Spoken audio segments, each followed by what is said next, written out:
Bonjour, chers amis. Je voudrais vous entretenir aujourd'hui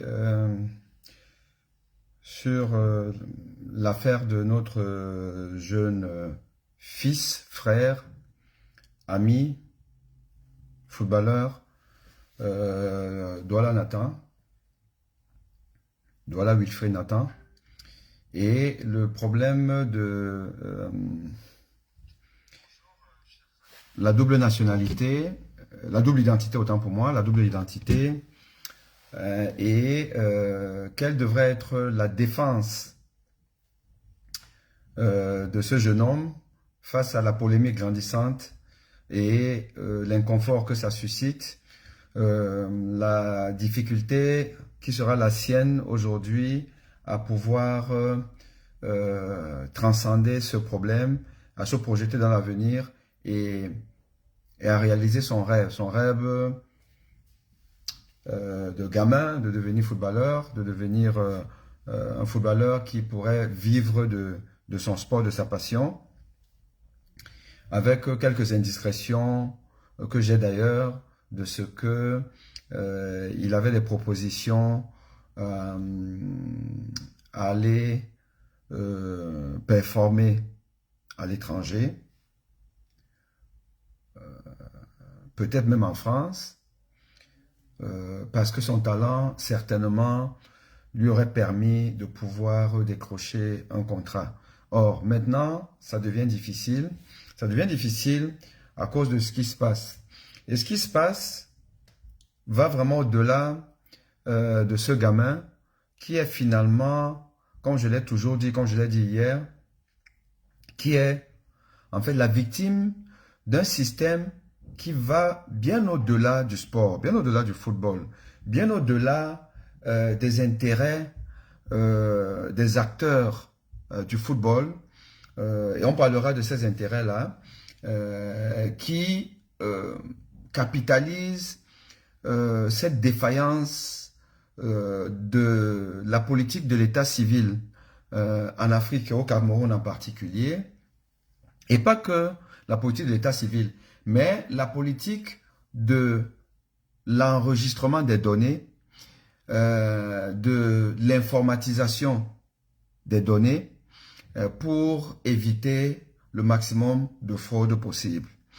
Et on sait que dans toutes les nations, tous les pays où l'état civil est fait de manière artisanale, où l'informatisation est balbutiante, on a ce problème de double identité, âge discuté, discutable, contesté. On le sait. Et le Cameroun n'échappe pas à ça. Je vais essayer de vous éclairer un peu sur comment on obtient une licence à la Fédération camerounaise de football. Comment un footballeur devient licencié à la Fédération camerounaise de football via un club affilié à la Fédération camerounaise de football. Ça va un peu vous éclairer sur la responsabilité des uns et des autres et même de ce jeune footballeur et les 62 qui ont été suspendus. Parce qu'il faut comprendre le insight de l'affiliation des clubs et la régularisation des joueurs en tant que licenciés de la Fédération camerounaise de football à partir des clubs. Et on verra qu'il y a une série de failles qui permet justement que nous soyons encore dans ce commerce des âges où les enfants jouent pour la plupart pas avec leur âge. Et moi, je suis même un peu surpris du nombre que je trouve en deçà de ce que j'aurais pensé en termes de fraude sur l'âge. Je trouve que c'est en deçà. Parce que c'est un problème systémique. Systémique. Je vais vous faire une confidence. Président de Renaissance Club de Douala, où nous préparions la saison passée, pas celle qui est en train de se jouer, la précédente. Nous la préparions lorsque un de mes coachs m'a fait savoir qu'il a fait venir un entraîneur d'une sélection. Je ne vais pas vous dire laquelle des sélections, pas la sélection Fagnon, mais l'une des sélections jeunes. Je ne vais pas vous dire laquelle pour ne pas exposer l'entraîneur en question. Mais un entraîneur national d'une des sélections jeunes est venu aux entraînements de Renaissance Club de Douala. Renaissance Club de Douala EDA, puisque en fait on a un peu muté vers Renaissance Club d'EDA. Mais on était basé à Douala et on s'entraînait au lycée d'Aquanor. Lycée Aquanor Bonam Sadi, mais qui est situé à Bonam Sadi, en face de Maïma, je pense. Et il est venu parce que c'est aussi leur rôle, de faire la prospection un peu partout dans le pays, je suppose. Voilà. Donc, ce jour-là, il est venu et on m'avait prévenu que l'entraîneur des A quelque chose, ou bien des U quelque chose, mais je ne vous dis pas quelle est la catégorie, viendrait aux entraînements. Donc, il est venu, on me l'a présenté, on a discuté et tout, il a regardé les entraînements, il a identifié quelques joueurs qui étaient potentiellement sélectionnable ou présélectionnable pour son truc pour après. Bon.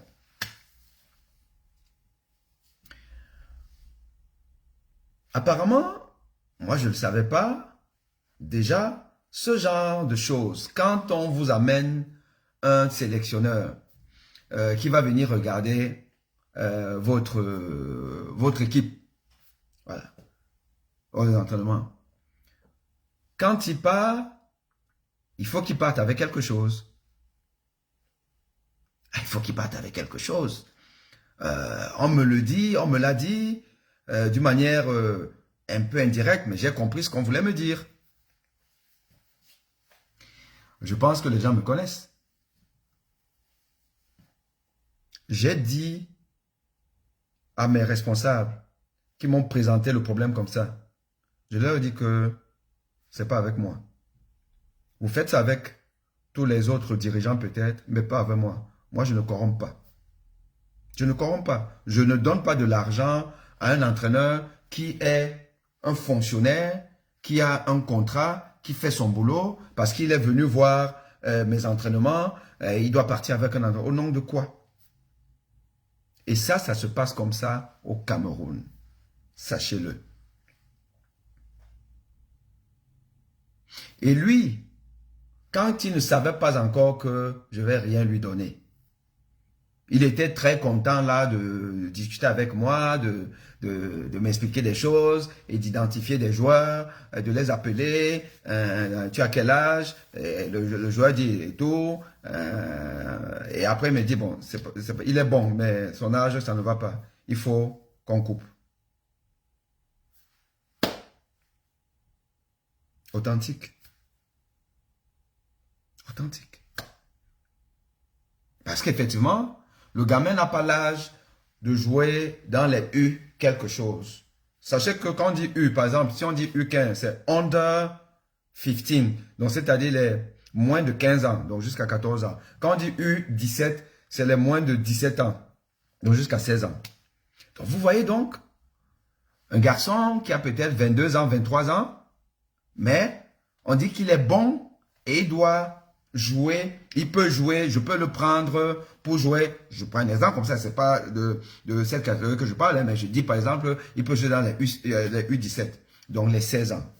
Vous allez donc voir, si vous êtes un président qui est venu dans le football pour gagner de l'argent, juste gagner de l'argent, à court ou moyen terme. Vous avez donc des garçons qui ont 23 ans. 23 ans, on est jeune. On est jeune. Mais, vous n'êtes certainement pas assez talentueux pour jouer à l'équipe nationale à 23 ans. Or, à 23 ans, ben on est déjà un joueur accompli. Si on est bon, on joue à l'équipe nationale française, on joue à l'équipe nationale brésilienne et ainsi de suite. On joue à l'équipe nationale camerounaise. Mais, vous êtes suffisamment bon pour être pris, par exemple, dans les, allez, je vais dire les U17 du Cameroun. Donc, on va donc vous dire, si vous ne le savez pas, si vous ne savez pas que ça existe, on va vous dire que bon, ton gars là, je peux le prendre, mais coupe l'âge. Il faut qu'il coupe l'âge. Et quand cet entraîneur m'a fait la proposition, bon, je l'écoutais et tout, il a identifié quelques joueurs de mon équipe et après, on s'est dit au revoir.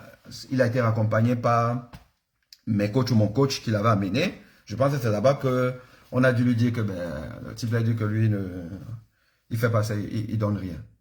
Et j'ai plus de ses nouvelles. Et je n'ai jamais rien fait. Et ces joueurs-là sont venus me voir après pour le président. Bon, comme l'entraîneur avait dit, machin, tout, j'ai dit que non, moi, je fais pas ça. Je fais pas ça. Si vous voulez faire vos choses, faites-les, mais pas moi. Je fais pas ça. Or, vous savez très bien qu'il y a des gens, des présidents qui le font. Ils vont donc couper l'âge. Le gars va être pris dans les U, par exemple 17. Il a 22 ans, 23 ans, mais on le fait jouer avec l'âge de 16 ans. Et comme il aura joué avec cet âge-là, il aura une sélection, même si c'est jeune et tout, il a des agents qui vont le prendre pour l'amener en Turquie et encore en Birmanie et autres. À 23 ans. Il m'avait l'âge de 16 ans. Ce garçon, il va avoir une carrière moyenne. Parce qu'il a triché même, simplement parce qu'il n'est pas suffisamment talentueux pour pouvoir jouer avec ses égaux. Donc, cette propension à diminuer l'âge des joueurs est même déjà un aveu d'infériorité. Parce que le très bon joueur, détecté jeune, n'a pas besoin qu'on vous sorte, puisqu'il rentre rapidement dans le circuit. Ma condition, qu'il y ait un vrai circuit de détection dans un pays. Et ça, c'est ce qui fait encore défaut dans nos pays, mal structurés, mal organisés. Et beaucoup ne veulent pas s'atteler à ce combat parce que ça semble être âpre, compliqué. Pourtant, ça ne l'est pas. Et ils s'adonnent donc à la facilité. C'est le business des joueurs à plusieurs identités. Et donc, comment ça se passe concrètement? Il se trouve que avant l'arrivée de M. Samuel Eto'o à la présidence de la FECAFOOT, et même sa première année, bon, le temps de mettre peut-être cette politique en place, pour qu'un joueur puisse avoir une licence, il suffisait, quand il est mineur, et la plupart disent qu'ils sont mineurs, en moins de 21 ans. Donc, il présente pour sa licence, il présente une carte nationale d'identité s'il en a, un récépissé d'identité s'il en a, ou une copie de son acte de naissance plus l'autorisation parentale. Parce que mineur. Et donc, avec cette autorisation parentale et la copie de son acte de naissance, on va lui établir, le acte de naissance va lui établir la licence. Et les actes de naissance, ben, vous savez tous ce qu'on en fait au Cameroun. Alors, allez savoir si c'est l'original ou pas l'original, puisqu'on sait qu'il y a des gens qui sont spécialisés dans la fabrication des actes de naissance. Donc, vous verrez donc un gamin qui est recruté par un club. Et le club lui fait une licence avec un acte de naissance qui est un acte de naissance fallacieux. Et l'année d'après, il va avoir une nouvelle licence, peut-être dans un autre club, avec un autre acte de naissance. Parce qu'entre-temps, il a eu le tuyau que ben, si on t'enlève quelques années, tu vas pouvoir jouer à une certaine catégorie en sélection ou alors tu vas plus facilement partir à l'étranger. Donc, il revient avec un autre acte de naissance. Puisque moi, dans cette proposition dont je vous ai parlé, d'un sélectionneur d'une des catégories des équipes nationales du Cameroun, où on avait identifié des joueurs, ces joueurs-là en venant me voir, mais ils venaient me voir avec déjà des propositions. Or, ils avaient déjà une licence, ils étaient licenciés, mais ils étaient prêts à aller faire un autre acte de naissance qui serait différent, où le nom est même différent, parce que c'est ce que j'ai cru comprendre. Ils changent même le nom, ou bien le prénom, ou quelque chose, plus on leur fait un nouveau truc, et avec ça, ils vont maintenant se faire établir une nouvelle licence. C'est le même joueur, non? C'est la même personne, sur le plan, c'est la même personne, mais qui a deux licences, ou bien deux identités différentes. Dans le système qui est aujourd'hui appelé FIFA Connect. Puisque pour harmoniser les choses et endiguer les fraudes et tout, la FIFA a donc mis en place un logiciel qui permet de rentrer des données pour ressortir une identité. Aussi, une des procédures, enfin, un des volets de la procédure pour avoir la licence était que chaque joueur devait, en plus de sa pièce d'identité, je dis encore la pièce d'identité, ça peut être la carte nationale d'identité, ça peut être le récépissé, la pièce d'identité, ou même un acte de naissance, surtout s'il est mineur, et il fallait déposer des empreintes au commissariat lors de la légalisation des documents. Mais bon, on sait que plusieurs dossiers qui devaient être visés au commissariat partent même au commissariat sans la présence du joueur ou des joueurs. Tout comme plusieurs dossiers vont chez les médecins pour la visite médicale sans le joueur. Ça, c'est les réalités du système de l'organisation du football dans plusieurs pays, où il y a les règles et il y a le respect des règles. Pour avoir une licence, il faut que le médecin affilié à la Fédération camerounaise de football, en l'occurrence, puisse donner son OK, un certificat de non-contre-indication à la pratique du sport. Et normalement, il n'y a pas de certificat signé sans consultation. Mais, dans les faits, c'est loin d'être la réalité. Alors, l'arrivée du président Samuel Eto'o et sa volonté affichée, et on ne va pas lui faire un procès d'intention, sa volonté affichée d'endiguer la fraude à l'âge a fait que il a été imposé de donner absolument une pièce d'identité, carte nationale d'identité, la CNI, ou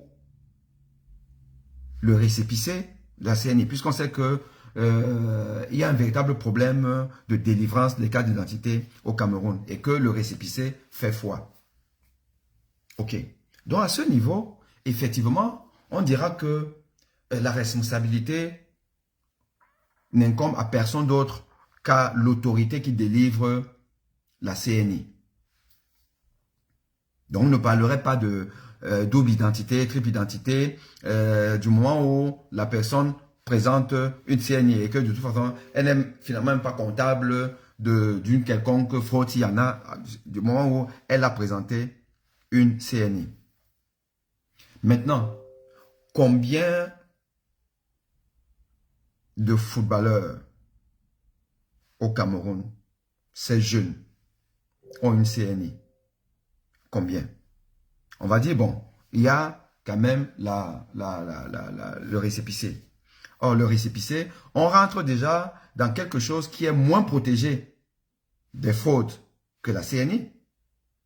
Parce qu'un récépissé, on sait ce que ça veut dire, on connaît sa valeur et on sait que des gens peuvent présenter des récépissés qui, ma foi,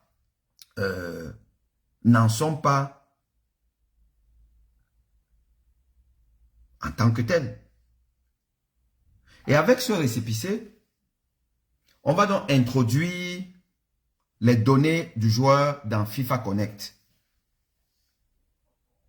Mais si le même joueur, l'année d'après, parce qu'il a une autre opportunité, il a un autre projet, il vient avec un autre récépissé qui a une date de naissance différente. Mais il va rentrer dans le système FIFA Connect. Il va rentrer avec une identité qui est différente de celle de l'année d'avant. Il va rentrer. La seule chose qui ne va peut-être pas pouvoir modifier, c'est sa photo. C'est sa photo. Puisqu'on rentre toujours la même photo, mais avec des données différentes de l'identité, soit l'acte de naissance, soit la carte nationale d'identité. Donc, et à un moment donné, le système de vérification, qui n'est pas celui du logiciel FIFA Connect, parce que le logiciel, je ne suis pas sûr qu'il est designé pour pouvoir scanner la photo, les traits et savoir si cette photo-là que j'ai scannée, je peux la matcher avec une autre photo d'un autre joueur, mais qui est peut-être le même joueur. Non. Mais c'est peut-être le contrôle humain enfin, des hommes, parce que vous regardez la photo du matin. Ça, c'est Tamo Isidore. Il était licencié dans Koï de Marois l'année dernière. Ben, aujourd'hui, il s'appelle Tamo Jean. La date de naissance n'est pas la même parce que, effectivement, on a introduit avec peut-être un récépissé qui est différent de l'autre et tout. Mais, on voit la même photo, enfin le même visage. Et puis, après, il y a un certain nombre d'éléments qui peuvent être mis en valeur, démasqués, pour avoir une traçabilité de l'individu. Parce que finalement, ce qui importe pour les fins limiers de la fraude, pour démanteler un certain nombre de faits, c'est de savoir Si un joueur a pu se présenter différemment 2 saisons différentes, donc avec des identités qui sont différentes. Parce que vous allez mettre aujourd'hui une pièce d'identité. Demain, vous mettez une autre pièce d'identité. Vous pouvez le faire. Je peux venir faire une carte d'identité aujourd'hui. Je fais une demande de carte d'identité. On me donne un récépissé. J'ai une carte d'identité avec un acte de naissance. Avec un acte de naissance. L'année d'après, je viens refaire une carte d'identité avec un autre acte de naissance. Il y a un acte de naissance qui est vrai, l'autre qui est faux. Donc les récépissés seront authentiques, mais il y a un qui sera authentique sur la base d'un récépissé qui lui est fallacieux. Donc ce sera 2 personnes différentes sur le plan de la documentation. Mais dans la réalité, c'est la même personne. Quand le monde nous sort une enquête avec des signes corporels, tatouages, cicatrices au niveau des cils et autres, ça veut dire que là, on va au-delà du formalisme de que c'est la pièce d'identité, la pièce d'identité elle est authentique, on n'a pas inventé ça, ça sort de la DGSN, ainsi de suite. Non. Là, on voit que une année, on a certaines données biométriques, certaines données sur l'identité d'un joueur. Mais on retrouve le même corps accolé à une autre identité l'année d'après. Mais il y a fraude. Il y a fraude. Ce n'est pas compliqué. Et on donne des arguments à ceux qui veulent démanteler la fraude. On leur donne des arguments pour enquêter et aller justement déclarer de manière très sûre, péremptoire, que ce joueur a triché. Parce que vous ne pouvez pas nous expliquer qu'un joueur qui a un faciès de plus de 20 ans, je dis bien de plus de 20 ans, on lui attribue 17 ans, sans qu'on ne puisse imaginer que dans justement l'introduction des données dans le système FIFA Connect, qu'on n'a pas introduit des fausses données. On l'a fait. On l'a fait. Et ça a été fait volontairement. Et quand on se met à jouer une saison avec une identité comme celle-là, tout le monde sait ce qui se passe. Quand on sélectionne un joueur qui est coupable de ça, ceux qui le sélectionnent le savent. Et ils savent que on est beaucoup plus regardant pour les internationaux que ceux qui ne le sont pas.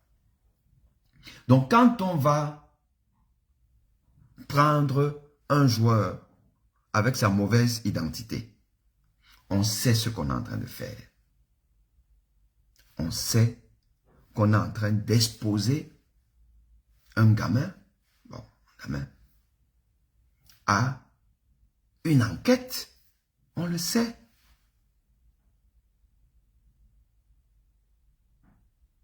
Donc ce n'est pas parce que, comme je l'ai entendu dire par certaines personnes, que le mec, il doit porter plainte parce que il n'est pas responsable de ses autres identités. Il a donné une identité, c'est celle-là qui fait foi parce que elle a été remise par une autorité, par l'autorité compétente, le monsieur Mbagagele, comme celui qui signe les cartes d'identité. Faites attention. Parce que déjà, je dis encore que il y a 3 saisons de cela, il y a un peu plus de 2 ans, quand Nathan jouait pour Oryx de Douala, quand il donnait donc ses documents à Oryx de Douala et qu'on l'introduisait dans le système,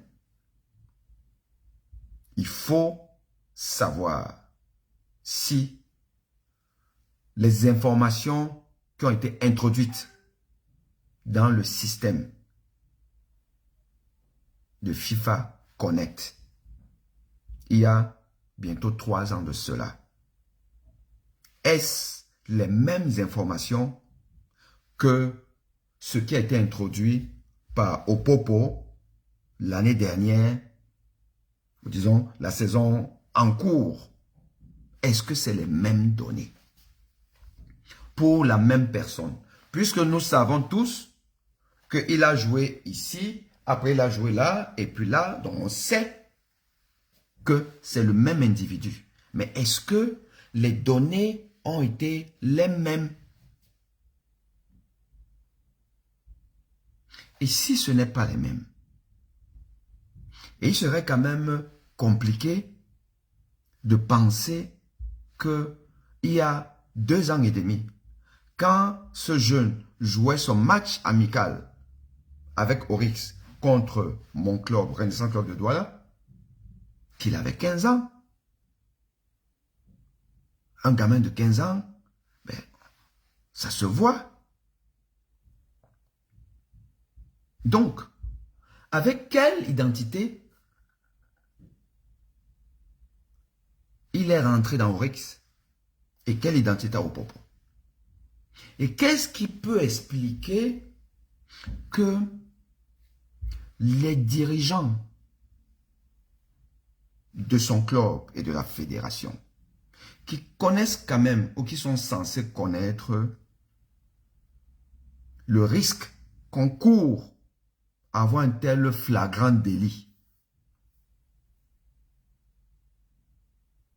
de fraude sur l'âge, quand on va dans une compétition internationale.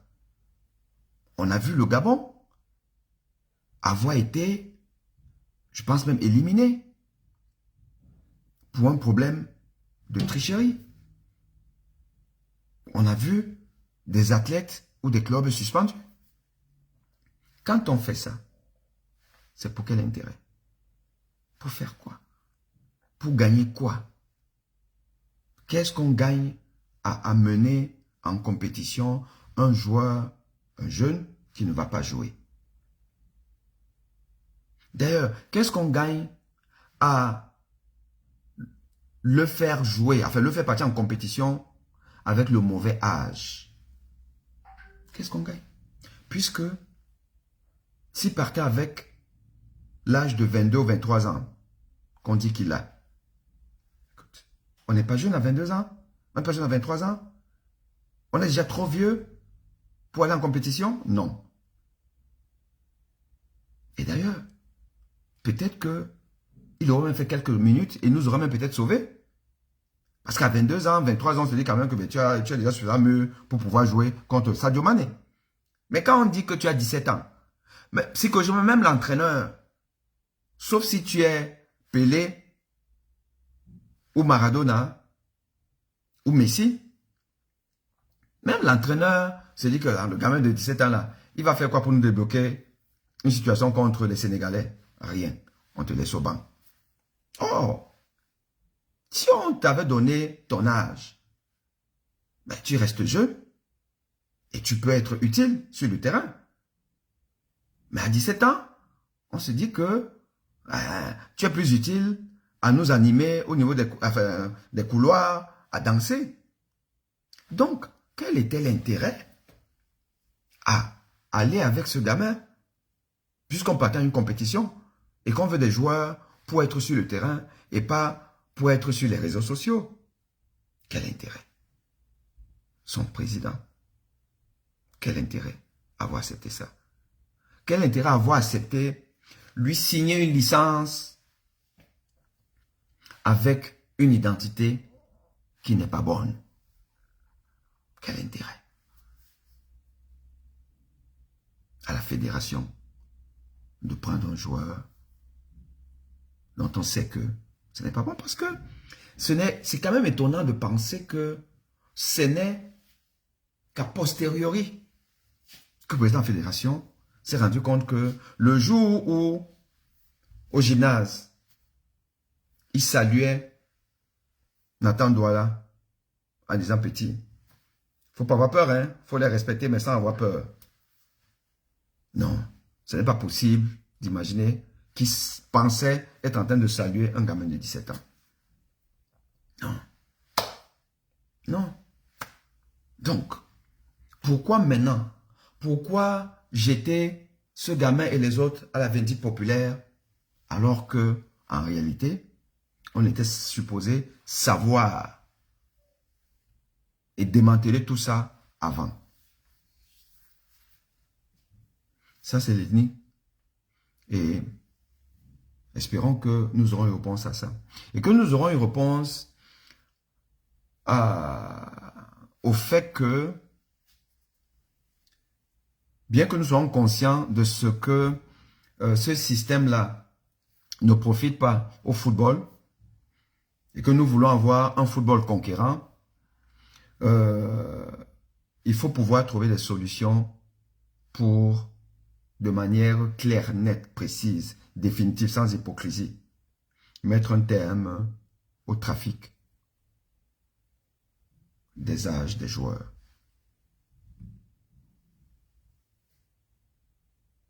Et les pistes de solutions sont nombreuses.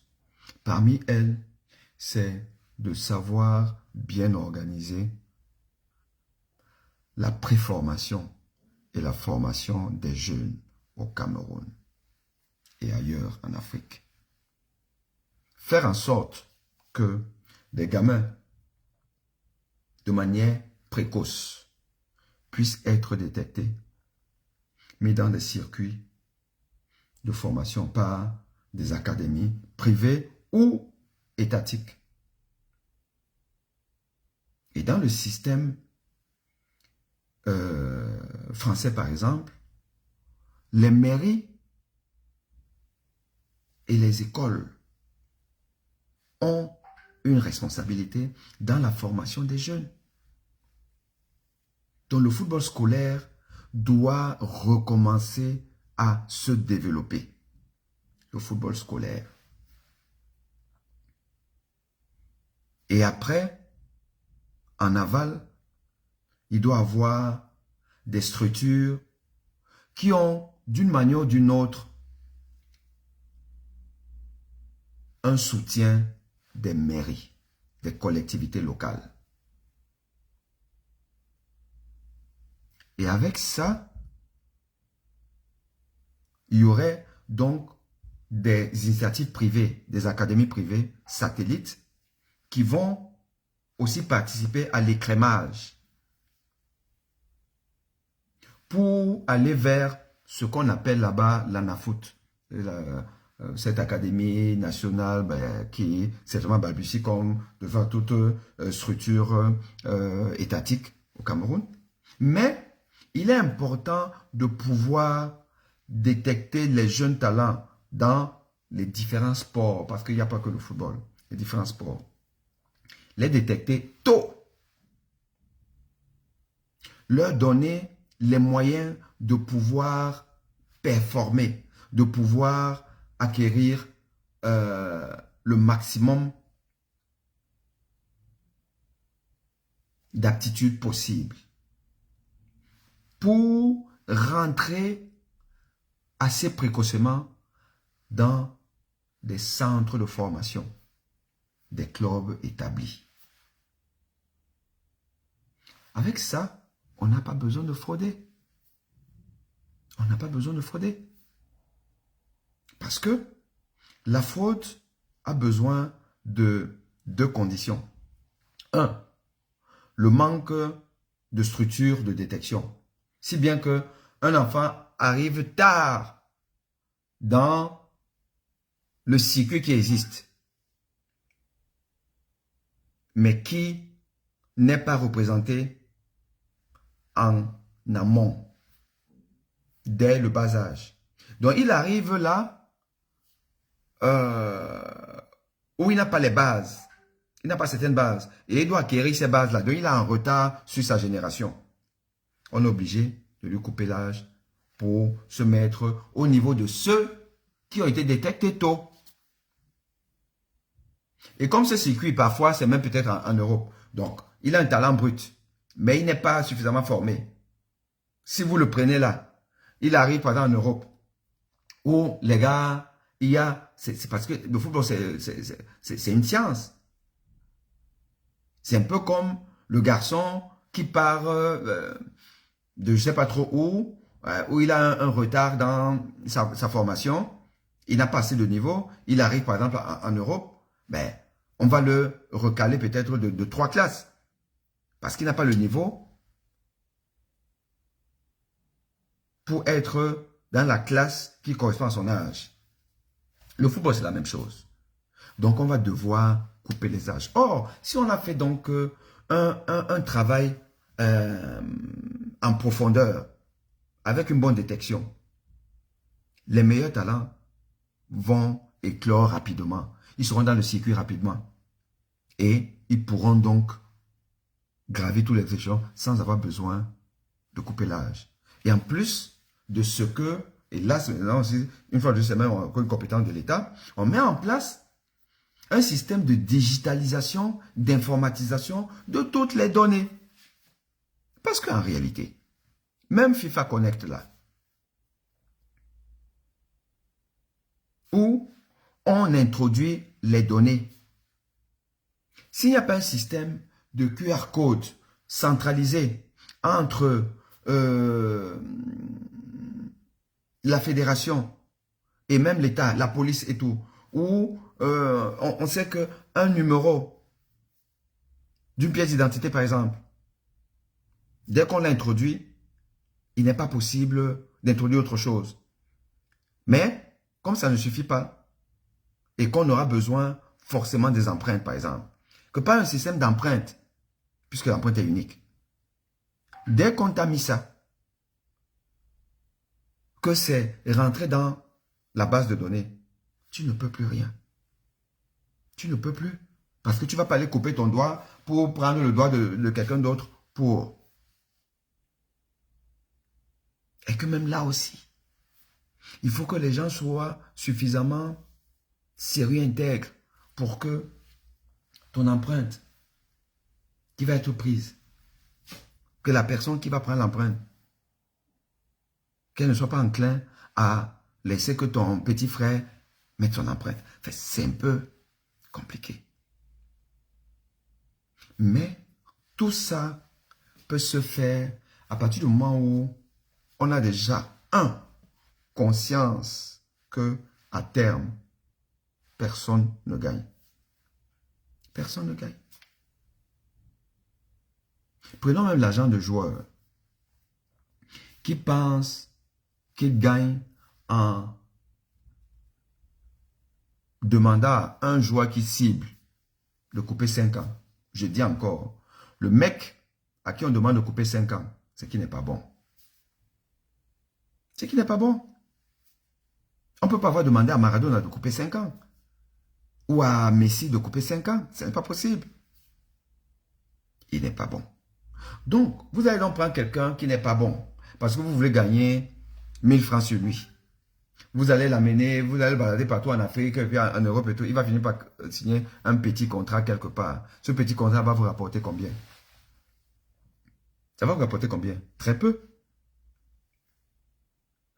Et c'est pour ça qu'on se rend compte, in fine, quand vous prenez même les agents des joueurs africains, par rapport aux agents des joueurs, enfin, je vais dire les agents des joueurs qui viennent de l'Afrique, qui ont grandi en Afrique, par rapport aux agents des joueurs qui vivent en Europe.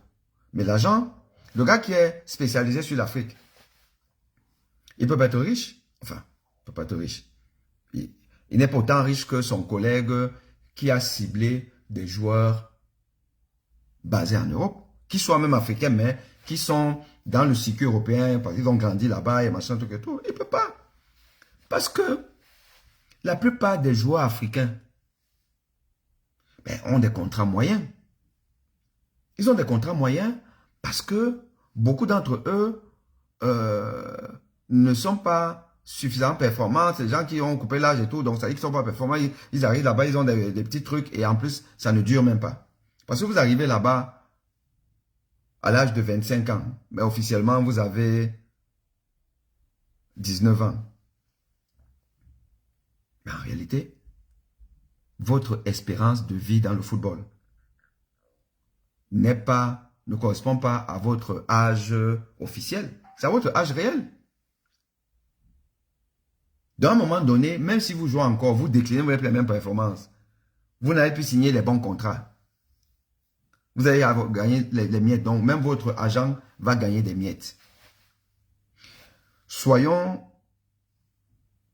ambitieux en Afrique. Soyons amoureux de l'excellence.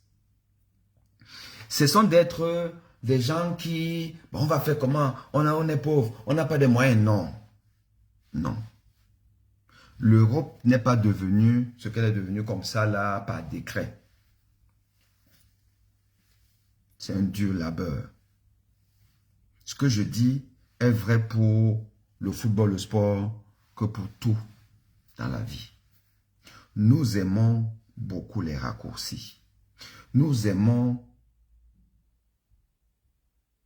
la facilité. Nous n'aimons pas travailler. Et quand vous voyez même les problèmes de la FECAFOOT aujourd'hui,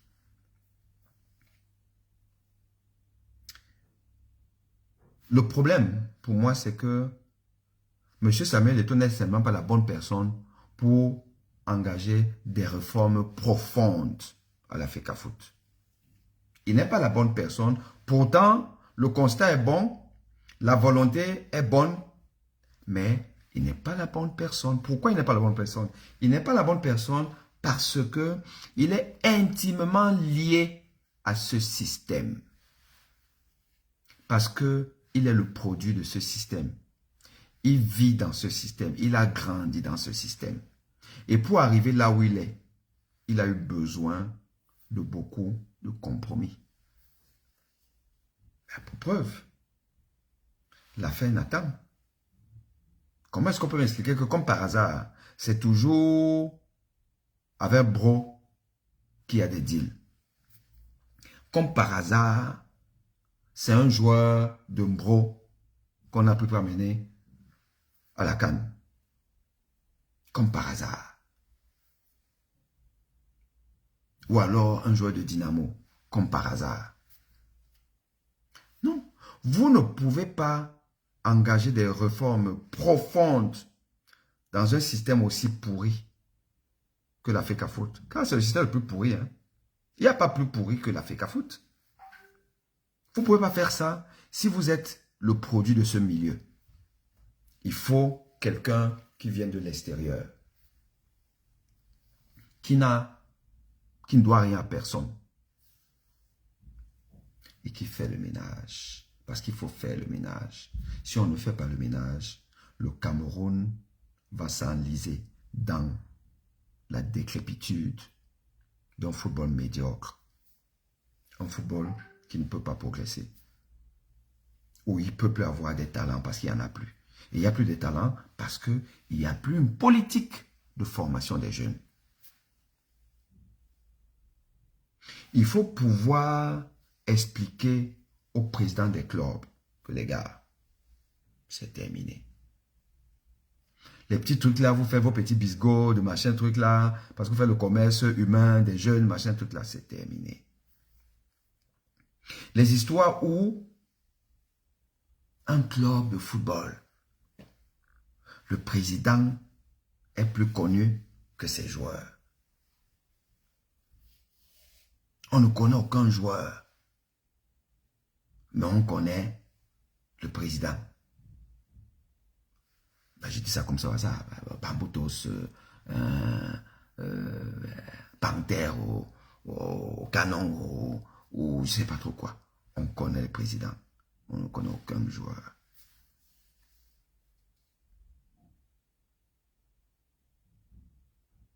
Les joueurs ont des problèmes de primes, de machin, truc et tout.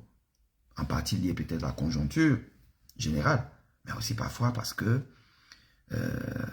les entreprises au Cameroun appartiennent à leurs propriétaires et gérées comme une affaire personnelle.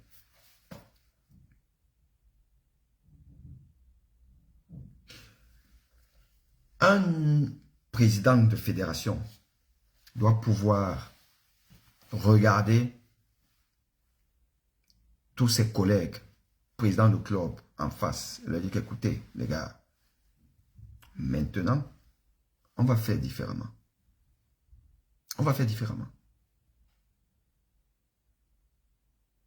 On va développer, chaque club doit développer la préformation.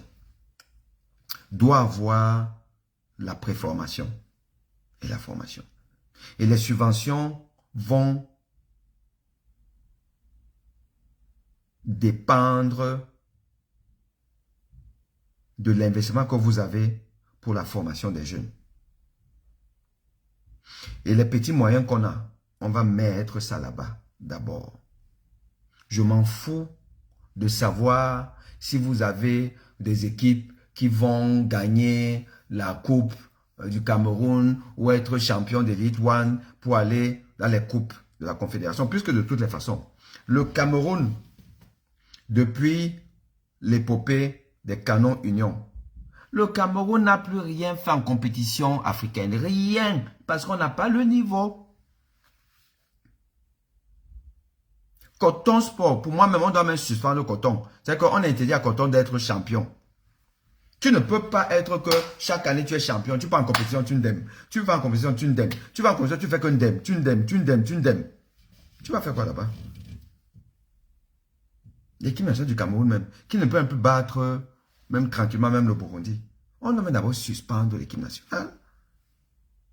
On n'a pas besoin de ça. On doit repartir de zéro. Il faut tout restructurer. Et on dit au président que vous nous laissez vos choses là. Que celui qui vient dans le football parce qu'il veut seulement gagner de l'argent à tout prix là, il laisse d'abord. Bon, il ne doit pas perdre parce que les présidents investissent beaucoup d'argent. Oui, il ne doit pas perdre. Il doit être au minimum en équilibre pour gagner un peu, mais pas que tu prends tout, tu donnes rien aux gens. Les footballeurs, misère. Non. On doit faire ça. Et les histoires de couper l'âge, machin, truc et tout ça, là, non. De manière récurrente. Mais, celui qui amène un gamin de 23 ans en Coupe des Nations, en disant qu'il a 17 ans, ben, il n'est pas crédible. Il n'est pas crédible. Donc, il ne peut pas donner des leçons. Bon, on va dire, oh, bon, lui-même, on dit que 1976 versus 1981. Bon, ok. Soit. Mais, là encore, je dis que si jamais le président de la fédération a eu à jouer avec une autre identité que sa vraie identité, il était victime du système. Comme Nathan Douala est victime du système. Donc, ce n'est pas en soi, pour moi, rédhibitoire en tant que tel, pour mener ce combat. Au contraire. Au contraire. Au contraire. C'est le système qu'il faut démanteler. Ce n'est pas des joueurs de manière individuelle. C'est un peu comme le trafic de stupéfiants. Ben, on attrape les dealers, on attrape le cartel, pas le petit gars qui essaie de survivre. Donc à l'époque, je ne dis pas qu'il a fait, moi je peux pas, voilà, moi je ne rentre pas dans ça. Mais il se dit, partout, que lui-même, mais il était victime. Mais sauf qu'aujourd'hui, si Nathan Douala a usurpé d'une identité qui n'est pas la sienne, et puis c'est plus qu'une évidence, là, le président de la fédération ne peut qu'être comptable de ça, puisque c'est sous sa présidence que ça s'est fait. C'est sous sa présidence. Et que d'ailleurs, il a donné son OK pour qu'on sélectionne le bonhomme avec cet âge-là. Et Dieu sait qu'on sait tous que la liste, elle ne sort pas si il n'a pas donné son avis sur chaque joueur sélectionné. Et c'est en ça que ce n'est pas bon. Et que comme je dis toujours, l'homme est le produit de son milieu. Vous ne pouvez pas être né, avoir grandi dans un environnement, avoir été ou être ce que vous êtes, avoir été fabriqué par un système et finalement être différent du produit de ce système. Puisque vous êtes le produit de ce système. Et vous ne pouvez pas ne pas être ce que vous êtes. Vous ne pouvez pas être différent de vous-même. Ce n'est pas possible. Or, le système du football camerounais, tel qu'il a fonctionné depuis toujours. On prend par exemple la FECAFOOT et ses turpitudes depuis des décennies. Le fonctionnement des clubs, ainsi de suite. Mais M. Samuel Eto'o, il est né dans ça. Il a grandi dans ça. Il n'a fait que ça. On ne peut donc pas me dire que pour arriver même à la présidence, où il a fait des tas de compromis, de deals, de machin, truc et tout, où d'ailleurs, il a voulu passer de 4 ans à 7 ans. Mais il faut être très violent dans ce système mafieux. Il faut être très violent pour imaginer même en cours de mandature, tu augmentes les salaires de ton exécutif. Des gars, on dit qu'ils touchent, je ne sais pas trop combien, vous allez me dire. Vous allez peut-être me dire, comment ils s'appellent là, mon collègue, professeur Koumvondo et tout ça, on a dit qu'ils sont dans les, c'est quoi, 500 000 ou 800 000, combien? Pour faire quoi? Ces gens-là font quoi? Être membre du COMEX, c'est quoi? Ça apporte quoi? Ça a quelle utilité? Ils font quoi? Quand ils arrivent là, à l'immeuble de Chinga, ils font quoi? Ils parlent de quoi? Si ce n'est peut-être pour, comment on appelle ça? Séquestrer le président, que non, tu ne démissionnes pas, tu ne démissionnes pas. Ils ont quelle utilité? Pour gagner autant d'argent. Il y avait les avantages qui vont avec, eux qui vont dans les compétitions, ils vont, je les ai vus. Je les ai vus à Abidjan. Lors d'un match, par exemple, je ne sais plus si c'était contre le, non, pas contre le Nigeria. L'un des matchs, peut-être contre la Gambie, à Bouaké. J'ai vu un papa, il devait avoir au minimum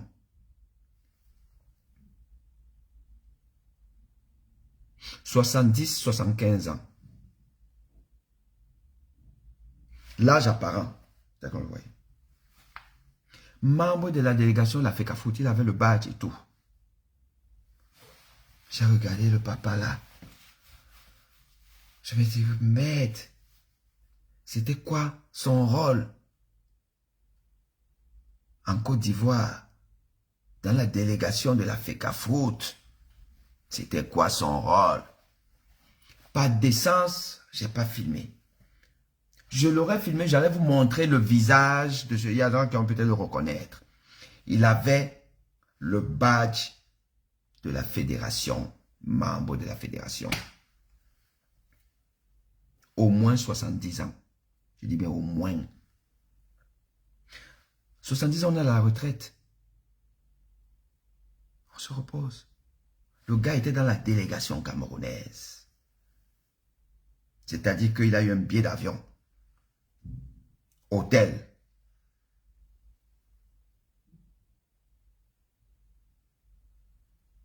Argent de poche. Tout ça. Aux frais de la fédération camerounaise. C'était l'argent du contribuable parce que, comme on sait, c'est des millions que le ministère décaisse pour la fédération, pour l'équipe nationale. Il a donc mangé ça. Et je vous parle d'un cas. Ils sont nombreux. Sans compter même les bureaux, les deuxièmes, les troisièmes bureaux et consorts. Comment? C'est quelle gestion? Quand le président de la fédération fait donc ce genre de largesse à distribuer l'argent du peuple camerounais comme ça, quelle réforme sérieuse il peut mener? Quelle réforme? À un moment donné, le peuple camerounais doit sortir de son messianisme, doit sortir de son amour pour l'idolâtrie.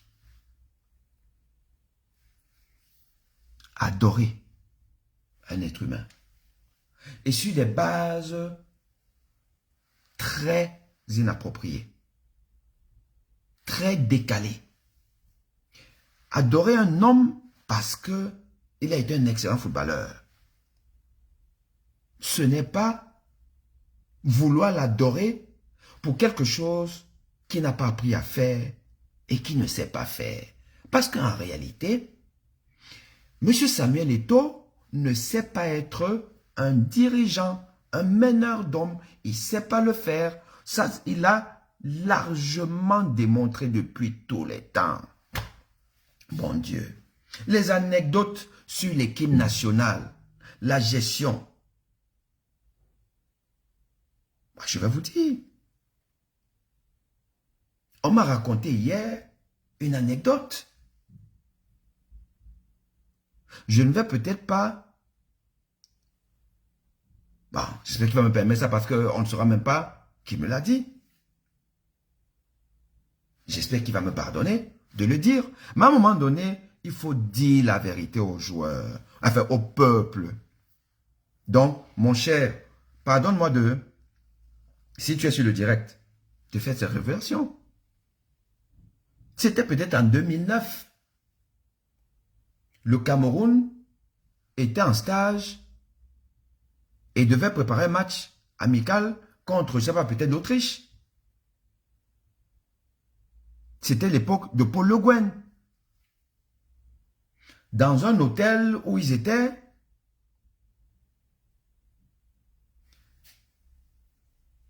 ils avaient entraînement, et après ça, il y a eu une réunion. Et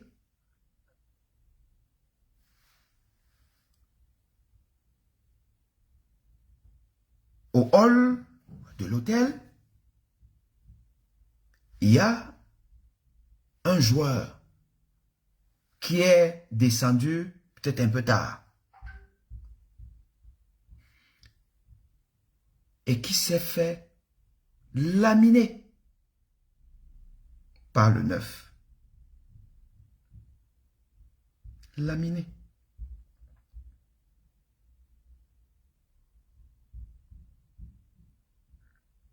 Un certain Biquet.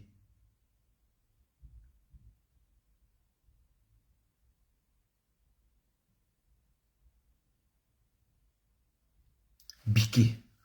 Vous devez vous souvenir de ce joueur. Il a joué à l'équipe nationale, Biquet. s'est fait laminer devant des gens qui n'avaient rien à voir avec l'équipe nationale, qui étaient là au hall, qui attendaient. Tu viens en retard et si tu le fais encore la prochaine fois, tu ne seras plus appelé. Bon. Il faut croire que c'est une anecdote parmi tant d'autres qui ne veut rien dire parce que ce n'est pas vrai. Mais je prononce le nom de cette victime, Biquet, qui était, je pense, un défenseur. Oui. Qui se fait donc rabrouer comme ça en public. Et par qui? Même pas par le coach. Par celui qui, quelque temps après, deviendra le capitaine. Et on sait dans quelles conditions. En 2010, puis je vais vous parler de 2009. Mais des anecdotes de ce genre, on en a tellement entendu parler. On a tellement entendu parler. On a entendu parler de l'anecdote avec Sergent. Sergent. Je crois que vous savez qui on appelait Sergent à l'équipe nationale, qui voulait en découdre. Pour des histoires toujours de mauvaise gestion humaine. Parce que quand Alexandre Song nous parle des histoires de garde du corps, de machin truc, de voilà, peuple camerounais, c'est quoi le problème? Pourquoi notre adoration de l'humain, de l'être humain, notre adoration maladive, pathologique, nous empêche d'ouvrir les yeux et de se poser des bonnes questions? Quel est cet être humain qui, quand on sort 10 affaires, 9,5 sont telles que vous êtes obligé de vous mobiliser pour venir au secours du soldat, pour défendre le soldat. Si on doit parler de Didier Drogba 10 fois en Côte d'Ivoire, dites-moi le nombre de fois où c'est des choses très compliquées. Dites-moi. Quand on parle de Zidane en France, dites-moi le nombre de fois où c'est pour, à la limite, rentrer sous la table, que là encore, il a fait quoi comme ça là, et que vous soyez donc obligé de sortir pour défendre. Quel est ce footballeur que dans toute sa trajectoire, c'est plus des histoires croustillantes qui révèlent une certaine violence et absence de vivre ensemble, qui heureusement le talent l'a sauvé. Parce qu'en fait, comment pouvons-nous comprendre que aussi talentueux, Guardiola voulait le liquider? Comment? Et finalement sauvé par son talent. Mais nous ne connaissons pas le fin mot de l'histoire. Nous ne connaissons pas le fin mot de l'histoire. Mais nous savons quand même que Guardiola a voulu s'en débarrasser. Bah après, on va dire, machin, truc et tout. Parfois, il y a toujours ça. Oh, ben, le noir, machin. Bah, il faut se débarrasser pour prendre quand même notre noir. Parce que Thierry Henry, c'est un noir. Hein. On va dire ce qu'on va dire. Mais bon. On va dire, ouais, ben, il a fait partie de Yaya Touré. Bon, peut-être, pour quelle raison, il ne sait pas trop. Mais, pourquoi Pourquoi on apprend certainement à tort que même dans l'équipe nationale, à l'époque où tu ne peux pas moufter, on apprend que avec Mboma, il y a eu quelque chose.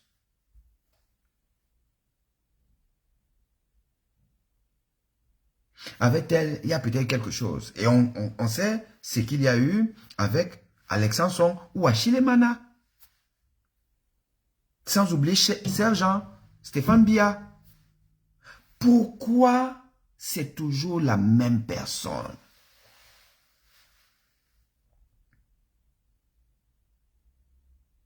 Maintenant, on a un gamin Nathan qui est dans des difficultés. À cause d'une mauvaise gestion du football. Et le patron est toujours comptable de la gestion de son magistère, de sa magistrature, de sa mandature. Ah oui. Tout ça, en conclusion, même avec Aurélien Tchedjo, oui. Oui. Oui, effectivement, j'avais oublié Aurélien Tchedjo. Mais à un moment donné, mais Camerounais, sauf si vous ne vous aimez pas. Mais moi, j'ai eu honte en Côte d'Ivoire que les Africains parlent du football camerounais comme ils en parlaient déjà. Moi, contre le Nigeria, derrière moi était assis un Ivoirien et deux Blancs, je ne sais pas, c'est certainement des Français. Les gars passaient le temps à insulter les Camerounais. Regardez, ils sont nuls. Ah, ils ne savent rien. Mais c'est qui ça? Mais tu ne dois pas parler. Mais ils sont nuls. À un moment donné, j'étais fatigué. Et c'est là où tu te rends compte que ton pays, c'est ton pays. Je me suis retourné, j'ai dit, écoutez les gars, vous pouvez pas arrêter? Vous pouvez respecter les gens qui jouent là, vous pouvez jouer. Vous êtes d'où? Tu es d'où? L'Ivoirien, il a donné un faux pays là. Et tu parles du Cameroun? Tu parles d'un quintuple champion d'Afrique? Mais arrêtez un peu. Le fair play, vous ne connaissez pas ça? S'ils sont si nuls que vraiment ça vous... Mais sortez, rentrez chez vous. Et après, ils se sont calmés. Après avoir voulu faire un peu... J'ai dit qu'ils se sont calmés. Mais le Cameroun, dont on nous a parlé, qu'on veut redonner la splendeur d'antan, qui pouvait, sa génération même, de 2002, 2003, Coupe des Confédérations, en France, avec un milieu du terrain, la magie seulement. La magie. Djemba, Modeste Mbami, Marc-Vivien Foué. Tu fais comment? Tu fais comment? Les Oulembe et consorts. Tu fais comment? Qui pouvait? Les gars avaient peur de nous. Aujourd'hui, on n'a plus peur de nous. On est maintenant plutôt dans les faits divers. Mais ça fait quand même 2 ans qu'en 2 ans de mandature, on aurait quand même dû voir l'amorce de quelque chose. Soyons objectifs. Qui voit l'amorce? Qui voit? Quelles que soient les compétitions, on est fouetté. Quelles que soient les compétitions, on est fouetté. Les faits divers, il y en a beaucoup. Les dégâts, il y en a. Les troubles de comportement, il y en a. Il y a eu la gifle de l'Algérien au Qatar. Il n'y a que les mauvaises choses. Je suis désolé. Le football amateur, on a abandonné. Et il n'y a rien. Il n'y a rien. Il n'y a rien. Mais il y a la fraude. Ou tentative de fraude, de corruption. Il n'y a que ces choses-là. Maintenant, il y a l'histoire que tout le monde, moi j'ai suivi sur RMC, la Radio Monte Carlos en France et tout, on parle de 62 machin truc là, Nathan Douala qui est en coordination, machin, les voice, il n'y a que ça. Mais vous avez des gens qui continuent à être persuadés que après Paul Biya, c'est lui. Bon Dieu, bon Dieu, bon Dieu, bon Dieu. Qui nous a maudits? Qui a maudit le Cameroun? Parce qu'on a un pays maudit. On a un pays maudit.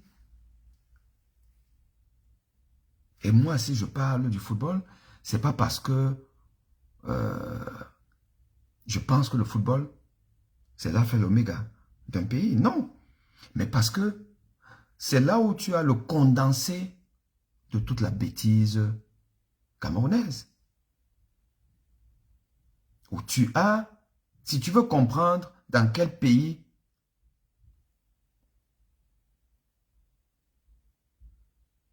tu es, regarde le football. Regarde sa gestion. Et regarde l'adoration que le peuple a pour son dirigeant. Et là, tu comprends le Cameroun.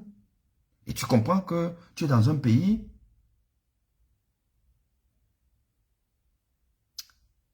maudit. Oui, maudit. Bon. On fait comment pour sortir de là? Non. Monsieur Samuel Eto'o aura largement démontré qu'il n'est pas l'homme de la situation. Est-ce qu'il aura la capacité, enfin, la possibilité sur le plan juridique d'aller jusqu'au bout de sa mandature? Écoute, c'est à lui de voir. Ou du moins, c'est les autorités compétentes qui verront. Est-ce que lui-même, par honnêteté intellectuelle, s'il lui arrive d'en avoir, comprendra que ce n'est pas bon? C'est à lui de voir. Mais le fait est que le Cameroun est dans la merde. Sur le plan du football, on est dans la merde. Maintenant, est-ce qu'on doit en pleurer? Non.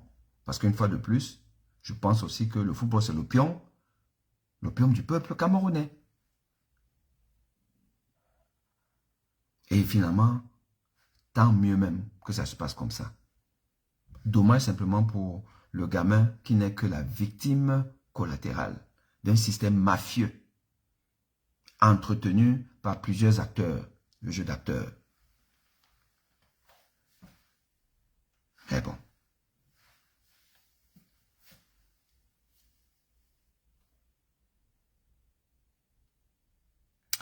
Ok les amis.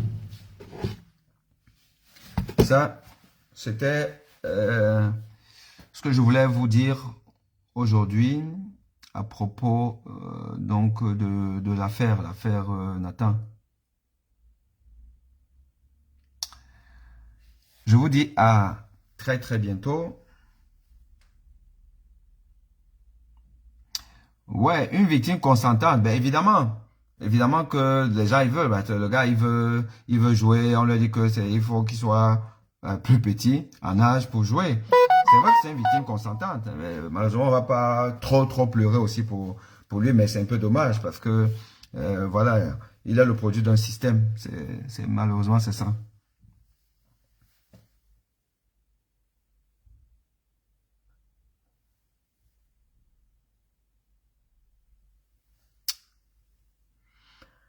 Quand vous dites il y avait quoi avant, ça me rappelle justement la personne qui est l'auteur de cette boutade, il y avait quoi avant. Et à propos de ça, de il y avait quoi avant, je vous avoue que je réfléchis, peut-être que je vais vous raconter lors d'une communication, je vais peut-être vous raconter mon rapport à la personne et qui me fait dire que nous les médecins, nous avons un métier qui est parfois ingrat. Parfois ingrat parce que on est parfois obligé de faire ce que notre cœur ne nous dicte pas de faire. Mais il faut le faire parce que le fameux serment d'Hippocrate.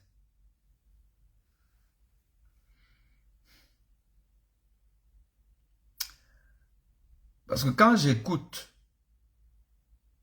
ce qui passe en boucle, et on sait tous que notre cher Richard Bona a fait une sortie musicale sur la question. Quand j'écoute ça, je suis malheureux. Et je me dis, parfois, on n'a pas envie d'être médecin. Parce que le I avait quoi avant? Je connais la personne. Je suis médecin de la personne.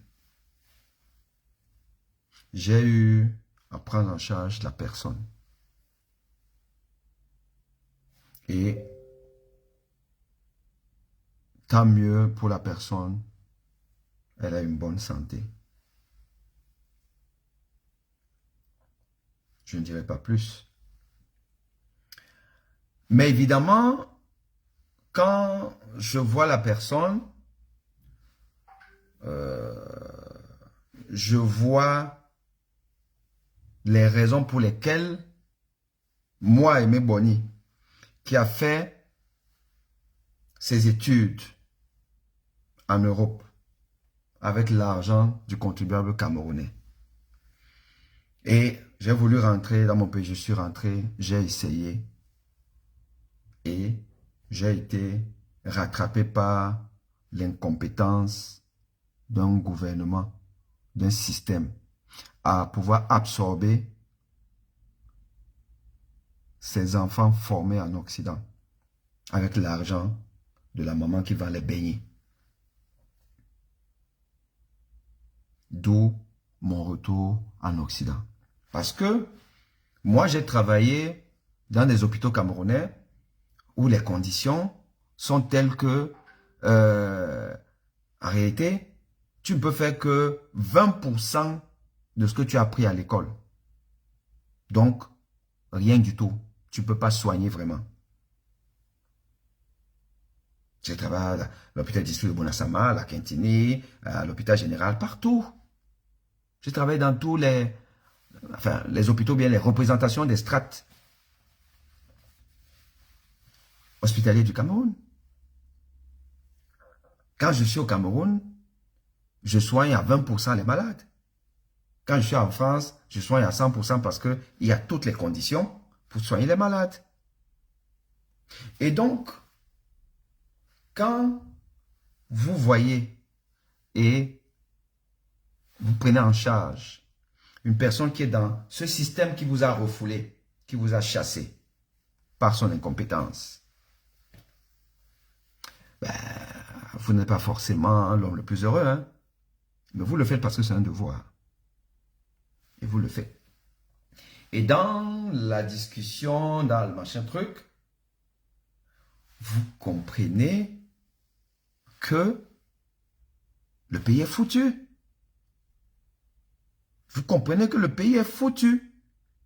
Parce qu'il y a des gens qui savent qu'il n'y a rien. Ils savent même qu'il y avait avant.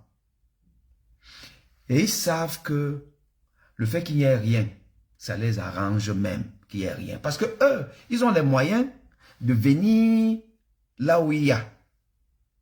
Bénéficier de ce système. Et d'être bien. D'être en vie. De pouvoir vivre longtemps parce qu'ils doivent vivre longtemps.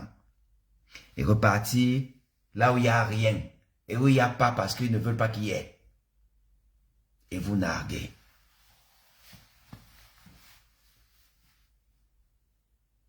Donc, quand moi, j'entends le « il y avait quoi avant ?» j'ai un rapport particulier avec. Et que je me dis même que quand il va falloir, s'il va encore falloir revoir la personne pour continuer la prise en charge, je me dis, le serment d'Hippocrate m'oblige peut-être, mais c'est compliqué. C'est compliqué.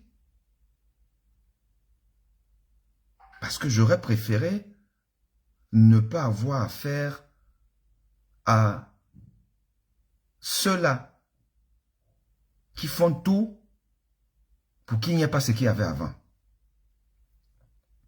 Parce qu'en réalité, je suis moi-même victime de mon bourreau.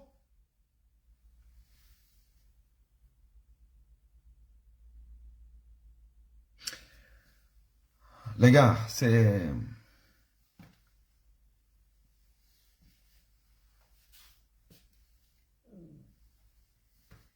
compliqué.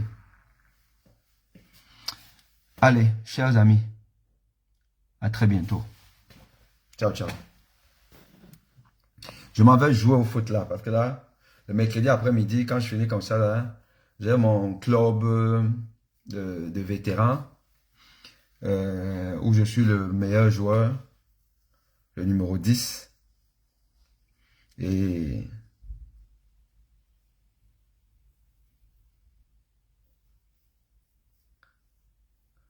t'en as parlé, je te jure. Facebook, c'est chaud. C'est même pas que c'est Facebook qui ne veut pas. C'est l'église qui ne veut pas me lâcher. Parce que l'église est toujours en train de sortir des choses qui font que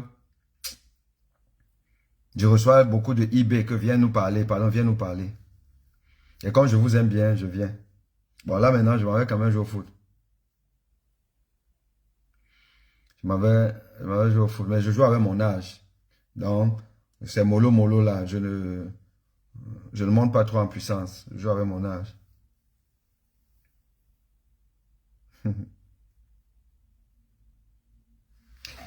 Allez, chers amis, à bientôt. Hein. Ciao, ciao.